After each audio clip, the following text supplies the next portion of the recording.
ముందుగా మన times of devotional ప్రేక్షకులు మరియు అందరికీ కూడా నమస్కారములు.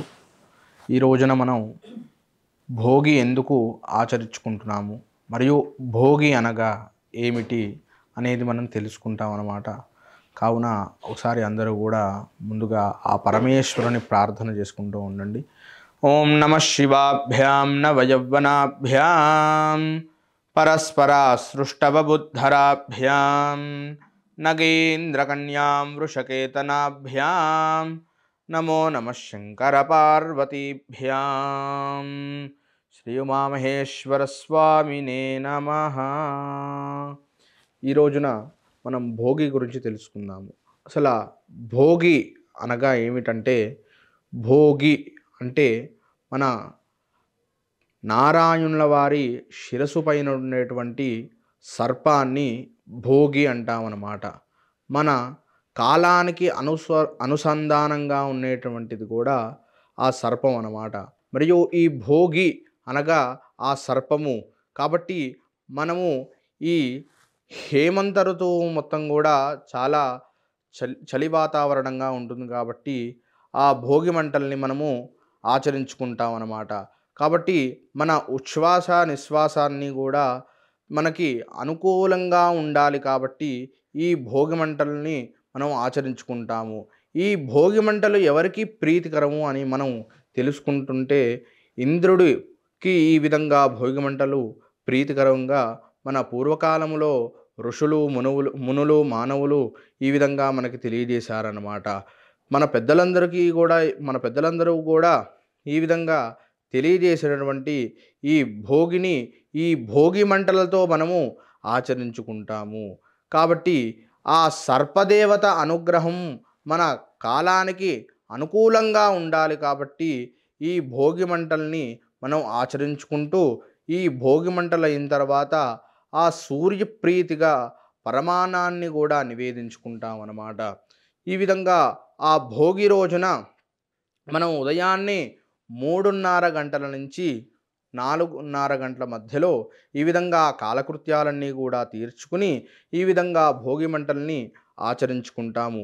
మరియు ఆ భోగి రోజున ఇక ఆ సూర్యుడి ప్రీతిగా ఆ పరవానాన్ని ఇక వండి ఆ సూర్యదేవత అనుగ్రహాన్ని మా కుటుంబంలో వాళ్ళందరికీ కూడా ఉండాలని ఉంచు స్వామి అని చెప్పి మనం ప్రార్థన చేసుకుని ఆ పరవాన్న పాయసాన్ని ఈ విధంగా సూర్య భగవానుడికి నివేదించుకుంటాము. మరియు ఈ భోగి రోజున మన ధనుర్మాస అంత్యం అంటే చివరి రోజున కూడా మనకి అనుకుంటాం. కాబట్టి గోదానారాయణ స్వామివారి కళ్యాణాన్ని కూడా మనం ఇక వైష్ణవుల సాంప్రదాయ ప్రకారంగా మనం దేవాలయాల్లో కానీ మన నివాసంలో అంటే మన ఉన్నటువంటి ఇంట్లో కూడా ఈ విధంగా నారాయణ స్వామి వారి కళ్యాణాన్ని మనం ఆచరించుకుంటాం అన్నమాట. మరియు ఈ భోగి రోజున మన పిల్లలందరికీ కూడా భోగి పండ్లు ఎందుకు మనము ఆచరించుకుంటామంటే, ఈ రేగి పండ్లు చూడడానికి సూర్య ప్రతిబింబంగా ఉంటాయి. అంటే సూర్యుడు ఏ ఆకారంగా ఉంటాడో ఆ రేగి పండ్లు కూడా ఎరుపుగా ఉంటాయన్నమాట. ఇక ఆ రేగి పండ్ల లోపల చూస్తే చంద్రప్రకారంగా అంటే తెలుపుగా ఉంటుంది. మన ఈ దక్షిణాయనాని ప్రకారంగా చంద్రుడు మనకి ఎక్కువ ప్రకాశిస్తాడు. కాబట్టి ఈ దక్షిణాయనానికి లోపల ఉన్నటువంటి ఆ తెలుపుని అనుకూలంగా తీసుకుంటాము. మరియు ఆ రేగి పండ్లకి బయట ఉన్నటువంటి ఆ ఎరుపుదనాన్ని ఈ ఉత్తరాయణ పుణ్యకాలానికి మన ప్రజలందరికీ మరియు మన కుటుంబానికి కూడా అందరికీ కూడా మన పిల్లలి అనుగ్రహం ఆ సూర్య భగవానుడు ఇవ్వాలి అని చెప్పి ఈ విధంగా తెలియజేసుకుంటూ ఆ రేగి పండ్లు మరియు చెరుగ్గడలు ఇంకా పేలాలు మరియు ఈ విధంగా వివిధ ద్రవ్యాలని మన పిల్లలందరికీ కూడా దిష్టి తీసి ఈ విధంగా ఆ భోగి రోజున ప్రదోషకాలము అనగా సాయంకాలమున ఈ విధంగా ముత్తైదులందరినీ కూడా పిలిపించుకుని మన పిల్లలకి ఈ విధంగా దిష్టి ప్రకారంగా అంటే దిష్టి తీసి ఈ విధంగా భోగి పండ్లు మన పిల్లలకి ఈ విధంగా వేస్తామన్నమాట.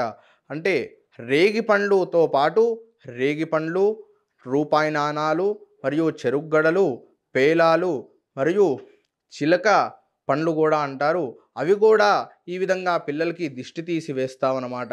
మరియు మన ఇంటికి వచ్చినటువంటి ముత్తైదులందరికీ కూడా ఈ విధంగా వాళ్ళకి శనగలు మరియు ఈ విధంగా తాంబూలాన్ని వాళ్ళందరికీ కూడా ఇచ్చి, మా ఇంట్లో కుటుంబంలో ఉన్న వాళ్ళందరికీ కూడా ఈ విధంగా అనుగ్రహించండి అని చెప్పి ఈ విధంగా ఆ గోదాదేవి సమక్షంలో ఇచ్చినటువంటిగా వాళ్ళందరూ కూడా భావన చేసుకుని ఈ విధంగా నమస్కారం చేసుకుంటారనమాట.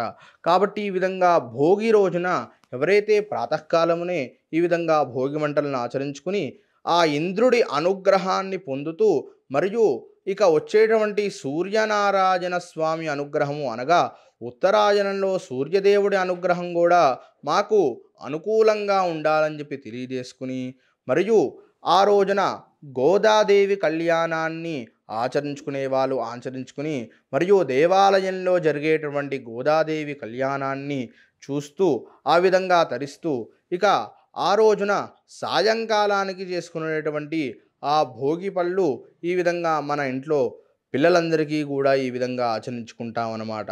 కాబట్టి ఇంత విశేషమైనటువంటి పండుగ ఈ భోగి పండుగ కాబట్టి అందరూ కూడా ఈ విధంగా మన ఆంధ్రదేశంలో ఉన్నటువంటి అందరూ కూడా ఈ విధంగా భోగి పండగ విషయాన్ని సమకూర్చుకుని తెలియజేసుకుంటూ, అందరికీ కూడా ముందుగా భోగి పండగ శుభాకాంక్షలని చెప్పి తెలియజేస్తూ నమస్కారములు.